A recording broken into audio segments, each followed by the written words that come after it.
Banten memiliki letak posisi strategis sebagai bandar perdagangan internasional.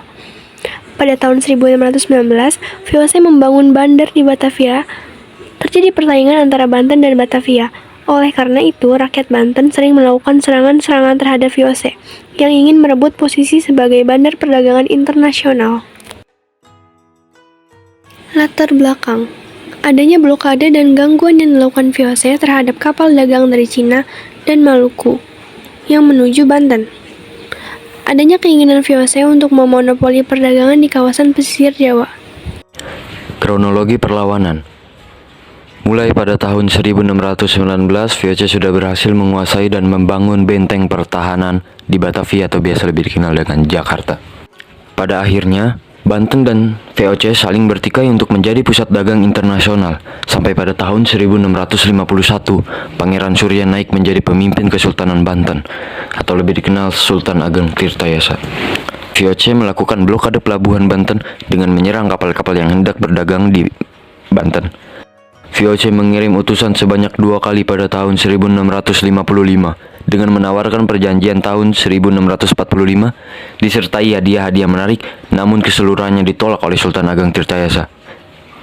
Bahkan Sultan Ageng Tirtayasa menanggapinya dengan memerintahkan pasukan Banten pada tahun 1656 untuk melakukan gerilya besar-besaran dengan mengadakan pengerusakan terhadap kebun-kebun tebu, pembakaran markas patroli, merusak kapal-kapal milik Belanda yang berada di pelabuhan Banten, dan pembunuhan terhadap beberapa orang Belanda yang keseluruhannya dilakukan pada malam hari. Semakin kuatnya pasukan Banten, ditambah kurangnya persiapan VOC dalam menghadapi Banten, membuat VOC pada sekitar bulan November dan Desember pada tahun 1657 mengajukan penawaran gencatan senjata yang sangat merugikan kedua belah pihak. Pada tanggal 29 April 1658 dengan membawa rancangan perjanjian yang berisi 10 pasal.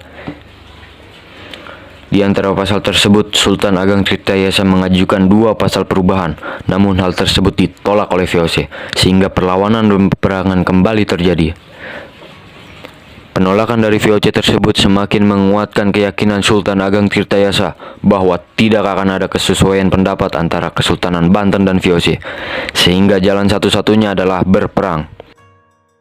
Berikut ilustrasi cuplikan pada saat peperangan Banten dengan VOC.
Upaya perlawanan Banten yaitu untuk mengundang pedagang dari Inggris, Prancis, Denmark, dan Portugis berdagang di Banten, meluaskan interaksi dagang dengan bangsa Cina, India, dan Persia. Mereka juga mengirim beberapa kapal dengan maksud mengganggu pasukan VOC dan membuat saluran irigasi sepanjang sungai ujung Jawa sampai Pontang yang ditunjukkan sebagai persiapan suplai perang dan pengairahan sawah.